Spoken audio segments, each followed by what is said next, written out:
ngokoNosinki ligugu lamaNdebele, uyaphothela, uyagwala begodu umvumo wesiNdebele.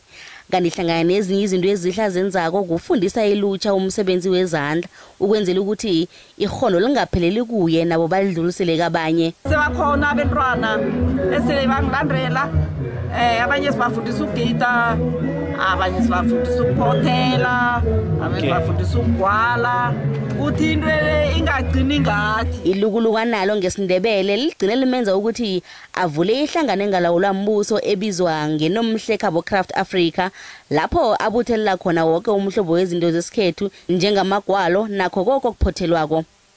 ngokoNosinki uthi isandla esihle sakhe sezobugwali wasithatha esilukazini esimbelethako. Uthi yena wayevela umntwana othanda ukudlala ngomncamo nensiba ingasuthi uyagwala kanti unyana afundako.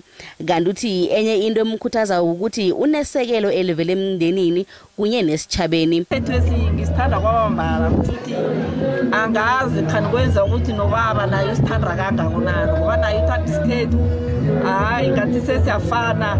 Omena bezokuya kathatha lento lezosetha abantu vya nomuntu imali into lirefe kulo nomitshona khona. Kusikima amakhosi, kusikima isigodlo, kusikime abevumi, kusikime abantu abakhulu ekade ngabatsheji amakhampani amadelebwa.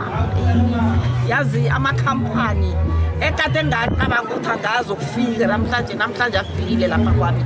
Ngizwa ngimkhulukhulu ngithokoze ukuthokoza. ngokoNosinki ubonakala kanenge eminyanyeni emikhulu yesintu nokugidingwa kwamasiko lapha agida khona anandise. Kanti ikhono lakhe lomvumo limvulele nesichema sikaNosinki nabo mabemvelo. Nginguphindile Msiza weindaba ze SABC eAuckland Park eJohannesburg.